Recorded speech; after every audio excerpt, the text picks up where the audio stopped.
Chief Commissioner Lucy Turnbull. Welcome to the Digital Dialogue. With a lot of opportunities to talk in person during your tenure at the GSC. You've recently stood down from the role. You've had otherwise. Looking back now after an incredible period in city shaping, the three cities, what would you say is your proudest moment within the GSC? And maybe what, if you had a bit more time, you might do differently? Well, I think the highlight for me, I've got it here, Chris. Look, the highlight for me was this, which was launching the plan. It's you've got the visual here, everybody. But the important thing about it is that it's not only just fabulous content and a very collaborative effort, but it was co-released or co-launched with the Premier, the Minister for Transport and the Planning Minister, right? And the Transport Minister was also the Minister for Infrastructure. So to have that alignment between land use planning, transport and infrastructure is unprecedented in New South Wales as far as I'm aware. Maybe since the Cumberland Plan. The Cumberland Plan wasn't nearly as fleshed out or detailed as these plans were. So getting that a collaboration, that alignment, and getting these three plans across the line, which actually, speak to each other, communicate with each other, was a big plus, because there had been in the past an unfortunate predisposition to doing things at cross purposes across state government agencies. So I think, these three plans reflect a much more collaborative culture, which is kind of core to how the GSC works.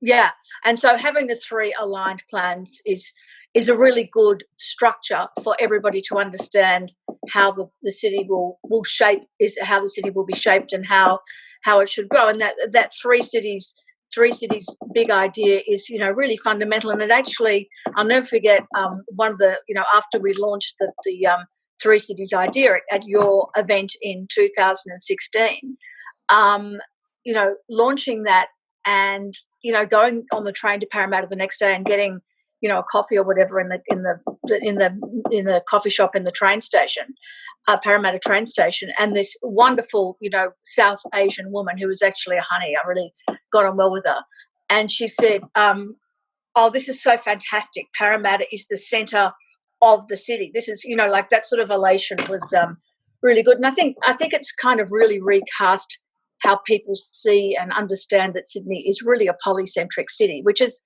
I think, one of the core advantages that we have going forward, but it hasn't ever been sufficiently recognised or embedded in our planning.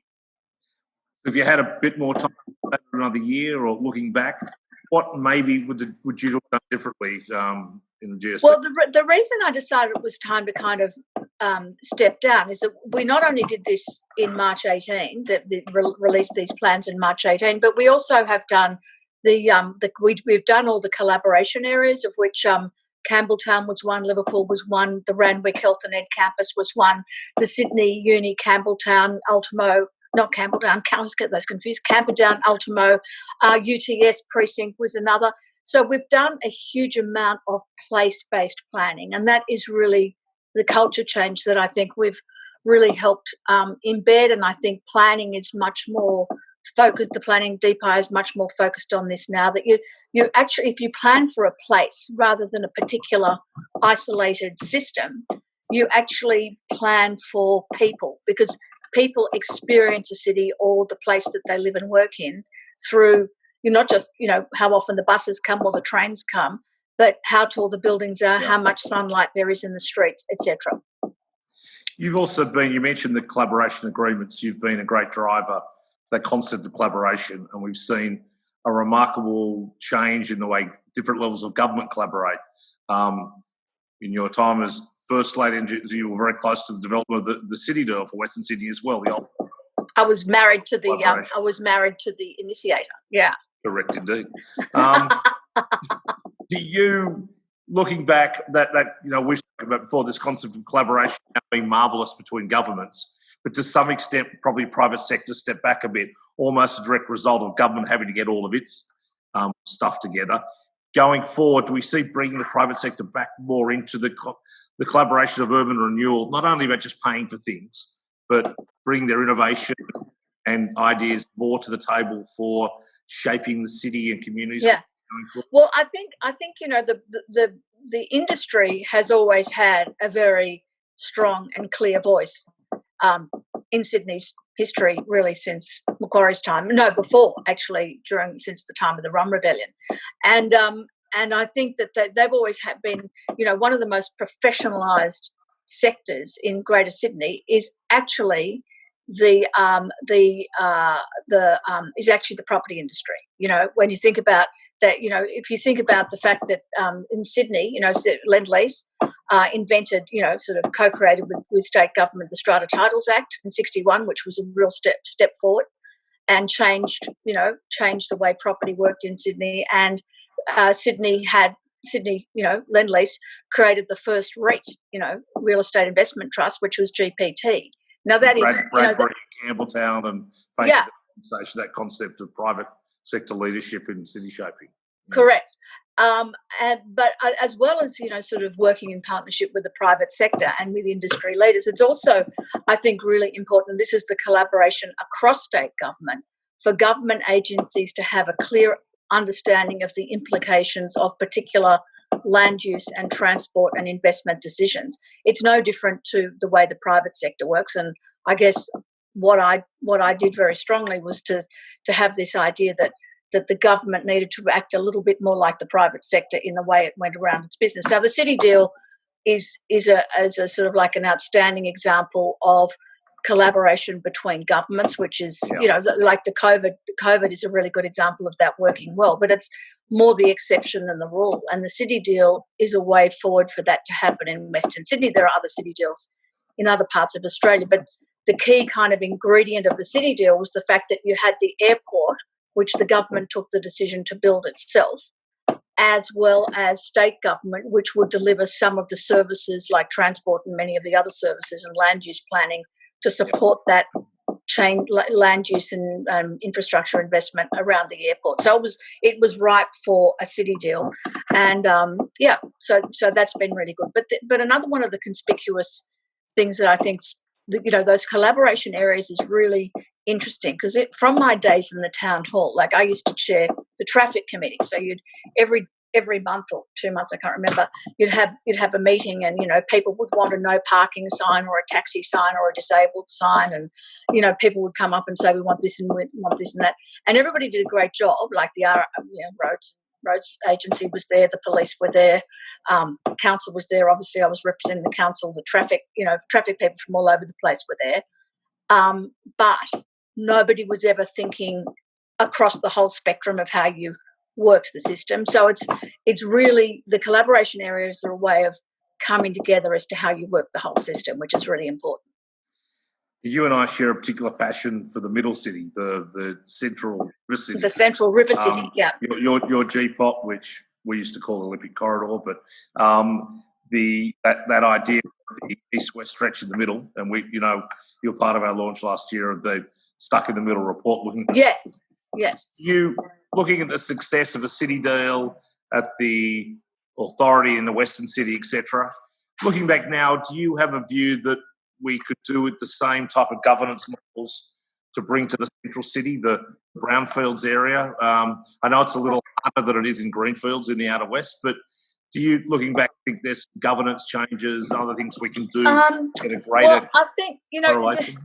I think I understand where you're coming from, Chris, but in a sense, the restructuring of the local councils, Parramatta City Council and Cumberland Council, kind of did part of the heavy lifting that the creation of an authority would normally do, because you're not talking about fragmented local government. But I think with the GPOP thing, what's really important is that I'll just show you this page. It's there, but GPOP is actually critical and central to Sydney's current structure and its future, because that's where so much of the housing and so many of the jobs must be located if we're going to deliver a 30 minutes. We couldn't re-enlist you to chair a GPOP authority. Well, I think you just need to have a very clear set of objectives when you set up an authority, because it can look a bit like, unless it's a very collaborative model, it can look a bit kind of top down and kind of too heavily structured. I mean, the objectives of GPOP are pretty clear. They're in the infrastructure compact that we've put out. They're also in the plans. It's really important that you've got to get jobs there as well as homes and create a really livable central city. Yeah, I completely agree. We often heard people in the heart of Sydney talk about it being called the Greater Western Sydney Commission, because it quite remarkably, those of us who have been pushing this concept of Western Sydney for some years got turbocharged when an airport came along, and particularly when GSC came along, to change the thematic nature, to recalibrate Sydney with Parramatta at its centre, the precinct to the west at the Western City, and for the first time make an equal stage for all three parts of the city. It was deliberate, and pretty much you're a champion of that process. Yeah, very much so. Embedded forever. Do you see any retreat back to good old world where Macquarie Street, the northern beaches, and the eastern suburbs, the inner west run Sydney, or is there now a greater equal footing for the three cities of this? I think it's pretty well embedded in the government's framing and the government's thinking. The government has really adopted the three cities model, and obviously the whole idea of the three cities model is you need to the subtext is you need to rebalance the metropolis in all sorts of ways in terms of the distribution of jobs, education, opportunities. And so I think that's pretty well embedded. But listen, you can never take anything for granted in this world. We know that. And so we've always got to keep working on it. So, I think that's why, the planning and the infrastructure compacts, I think, are really important for embedding that place-based planning. I should take the opportunity to thank you for, I think, agreeing to continue to be involved with our collaborative leadership program that inspires the work of the Commission, and trying to make sure that we have a huge picture that can match the physical planning of our city. How do we, in the West, develop a greater collaborative culture, bring existing leaders to understand that concept even more? COVID world, we've got ourselves a whole new dimension to the program now. Yes. You've been a great collaborator. And supercharging the economy. The collab and collaboration is the only way that can happen. I mean, if we've learned one thing, we've all learned through our lives, our careers, is that no one agency, no one person, no one organisation can actually do everything. The only way you get things done is to sit at the table as equals with other parties. Can I ask another, I think, important legacy you leave in this stage of your career was the GSC becoming a true champion, not only for Western Sydney, but a champion for women. You've placed special planning provisions, understanding the role of women in a growth economy. Sitting now in your thing of some of your past roles, a former Lord Mayor, a former administrator, a former Chief Commissioner, a former First Lady, you've achieved single name status in Sydney. You make Sydney, and we're talking about. Look, with all that experience you've had, would you be encouraging young women of talent to go into service, public life, public office? Are you more involved now, or are you a little burned by the experience? Where do you sit? No, not at all burned. And I think one of the best things about the GSC and the way it's shaped and evolved is that it is really mostly led. The leadership team is mostly female, of course, Sarah, but the senior people, her direct reports, I guess, there are some outstanding senior planners there and people that have worked across multiple sectors of industry and in the private sector too. And I'll call out Stephanie Barker and Natalie Camilleri, two outstanding women. Yep. So many of the great people there are women, not all of them. There are some great men too, but it's great to have a female an organisation where most of the people there are female. I can't leave without saying you've had a big week, family week. Like me, you grew up in a political family and you chose a political career going on in different roles as well. You didn't learn the hard way the first time round. It's been a big week to launch Malcolm's book about a bigger picture. Not all of News Corp, I think, have understood the nuance of the... where do you in this stage of your life, we're all looking to where's Lucy go next, apart from carrying our collaborative leadership program. There must be more for you. Yeah. Yeah. So I mean, Chris, I've always done public and private sector stuff. So, I'm very happy to step back and do more private sector stuff on the investment side. I've got still a continuing very keen interest in, cities and collaboration, particularly the participation of women and supporting the role of women in our city and our economy, in our, everywhere. So those interests won't disappear, let me tell you. Do you think we get the bigger picture as a nation? I get the bigger picture of, Malcolm's book. Well, it's selling, Ruth. Do we as a nation get the bigger picture now? Well, I think more so, especially in an age of COVID. I think when we come out of this, we're going to be a lot more focused on, how we kind of work together to kick the economy to, get back to normal. And I think, like a lot of citizens took distancing, etc., into their own hands. I remember shortly before the distancing rules became formalised, I was a very early adopter of the need to distance, and everybody else was too. And when you bumped into the shops or something and people would come up to you and want to shake your hand, I go, listen, I don't think that's a great idea.